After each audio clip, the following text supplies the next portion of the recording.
Hi guys, I'm Shmi and hello to you from the 2017 Geneva Motorshow, where we're going to be checking out one of the highlight cars of this year's exhibition, the new Ferrari 812 Superfast. So this is the successor to Ferrari's F12 Berlinetta, and it is one very, very good looking car. Follows the same rear-wheel drive, front-engined V12 configuration, but now with a 6.5 litre V12 with 800 horsepower. The name itself comes from that 800 horsepower and the V12, 812, Superfast, resurrecting a name from the 60s. It has a number of new technologies, but firstly, let's just take a look around and talk about the sort of design and the sort of cosmetic side of it. Firstly, the colour is Rosso Setanta. This is a new Ferrari colour introduced for this year, well, for their 70th anniversary. That, of course, has got started with some pretty special things going on. Coming round towards the rear, you can see the very distinctive new quad tail lights, 2 on each side, and a more pronounced kind of rear lip spoiler. But one of the big things about this car, of course, is up to 800 horsepower. That's 20 more than the previous F12 TDF had. So we're talking some pretty big numbers, and it means 0 to 62 miles an hour, 200 kilometers an hour is a mere 2.9 seconds, and the top speed is all the way up to 211 miles per hour. As we come down towards the lower section of the rear, you can see the tailpipes down at the bottom, as well as some active air flaps underneath, some electronically controlled flaps sitting below that rear diffuser. So those were introduced back on the Speciale, and they continue through to this day. You can see a few sort of vents out of the rear, both up on the top and along the side there, to let the air come out through the rear arches. And there's a new wheel design too. Come in there, you can see the 5 sort of twin spoke with that Y kind of shape going on as well. Coming round to take a more detailed look at the front of the car, if we come towards the lower section, you can see there's a very large front open grille, and the airflow obviously is managed, allowing air to come through some spring-loaded vents at the front, some ducts that pull in the air and open up to increase cooling at speed, and you can see also the way it can flow around the car, even going up through this section here. So new headlights, new, obviously very clever system at the front of this rather extended bonnet to fit that large engine. So we'll have a look in there in a moment as well. But just as the car is spinning in front of me, it is a gorgeous machine, presumably one that is an awful lot of fun, yet still very comfortable to be out driving. So let's talk quickly about some of the technology in the car, including that this is the first Ferrari to feature electronic steering.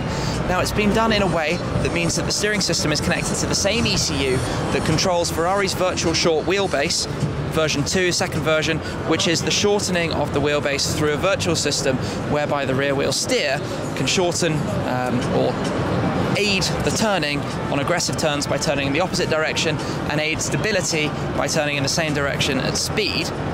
That system connects to the Ferrari slip slide control to basically mean that when you're steering and holding the wheel, if let's say you're on the limits, understeer or oversteer, it will change the feedback you're experiencing through the wheel to basically protect you, because this is 800 horsepower and it gives you a kind of feedback to make sure that you don't do anything you shouldn't. While we're looking again at a little bit of aero, something that's interesting is the way the rear window fits. So the glass stops a little bit short here, which is all to do with controlling the airflow. If the glass came all the way to the back, the lip spoiler would have to sit substantially higher, obviously changing the way it looks. But it has this kind of muscular, brute look to it, with these sort of high rear arches, generally sort of, well, in my mind, pretty beautiful design. But let's jump inside and take a look at the interior. So, let's jump inside and take a look at the new interior of the 812 Superfast. So this car's spec'd with the sports bucket seats. You can see lots of carbon fibre, quite similar actually to the TDF. Has the new steering wheel. So the steering wheel we became familiar with from the GTC4 Lusso. So you've got this new look Manatino, slightly sort of raised, but still the same control to go through the different driving modes: wet, sport, race, CT off, ESC off.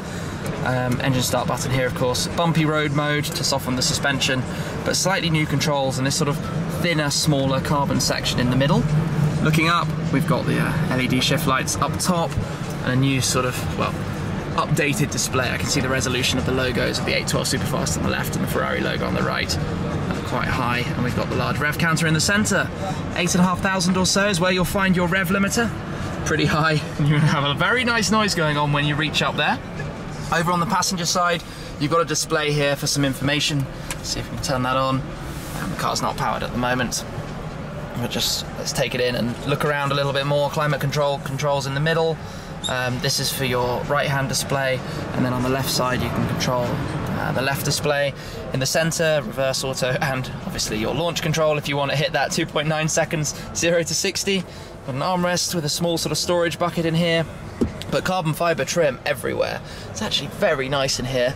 Take a look at the rear parcel shelf. Again, more carbon fiber here, presumably all optional configuration stuff, but very, very nice.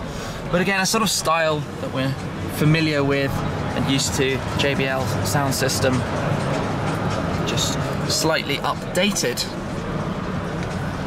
Let's just open up the bonnet. Got to go and check out V12, of course. So I will step out, come around and show you in here.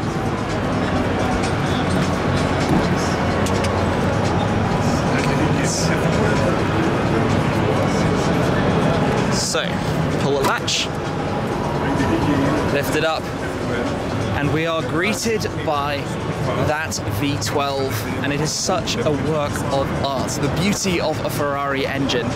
It's a gorgeous, gorgeous thing to behold. Sitting just behind the front axle, of course, to keep the weight balanced. 25 kilos for the weight of the entire car, so much the same as the F12, the predecessor, but maintaining, well, achieving higher performance, obviously, with the increased power of that unit.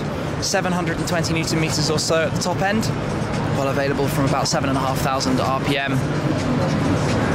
So, having a quick look around the exterior, what else can I show you? Well, we didn't talk about these sort of airflow control around the side here, coming out of the front wheel arch, along these sort of lines through the car and in those ducts towards the rear arches.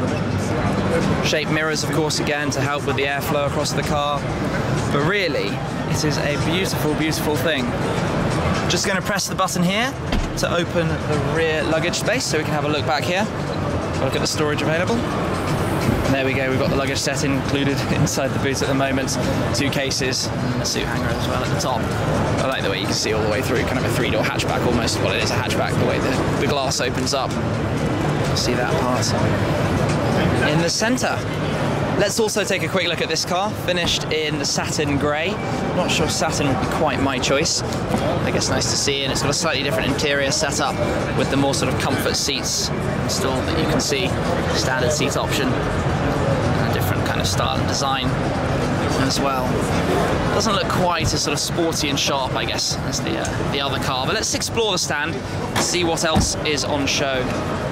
Straight through to the back and have a look at this car. So this is a Ferrari 488 GTB, but as part of the 70th anniversary, Ferrari have released 350 special cars in distinct trims. So 5 each of the 488, the California T, the GTC4 Lusso, the F12 and 488 Spider, available in matching trims. So this is one of the specifications available, distinctive to a certain race history, and you can see from this, you've got the red with the yellow and blue towards the front, the painted larger shields on the side.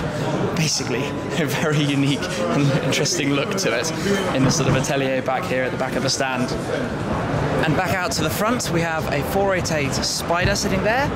We have a nice little look at that V12 that's inside the 812 Superfast in the glass box here. Doesn't it look majestic when you can see the whole thing like that? And past the 2 812 Superfast, we've got a yellow 488 GTB over towards the other side. Coming back through this way, you can see it's super busy on the Superfast stand. We have the GTC4 Lusso over here, the regular Lusso with the V12. We'll soon be taking a look at the Lusso T with the V8, the twin turbocharged V8, so I'm looking forward to driving that. And we have the California T as well, with the roof down, parked over there with the white with blue interior, looking quite nice too. So very busy around here, naturally, because this is really one of the cars of this show. One of the most special cars we've been able to see the launch of and global premiere and first look at during the 27 Geneva Motorshow. So, what else can I really show you about the 812 Superfast? Well, let's watch it go round, have a look at some more of these details. the shape of the sculpturing of the airflow in through the vent up here under the bonnet. Get my words out. It's got this very large front grille, but it's an aggressive style, the way you have these extra sort of splitter extenders on around the base of the front. It's slightly sort of pointed down, the aggressive pointy nose down towards the ground. Running on Michelin Pilot Sport Cups. Pilot Sport 4S, of course, the new tyre, nothing less. Scuderia shields worn on the front wings. Quick look at the information board. 0 to 200 kilometers an hour, 124 miles per hour, is just 7.9 seconds. This is a very, very quick machine.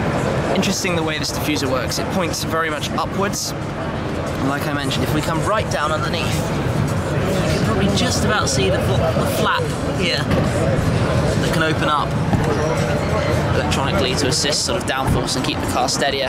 It's actually double the downforce of the F12. The figures the F12 had. Anyway, I'm going to wrap it up there. That's our first look at the Ferrari 812 Superfast. Hopefully, I'll be able to film a drive video in the not too distant future and some more with the new car. I hope you've enjoyed this video. Please do make sure you're subscribed to check out plenty more content from this year's Geneva Motorshow, and hopefully with this car again in the future. I'll wrap it up for there though. Thank you very much for watching, and I'll catch up with you again soon. Cheers!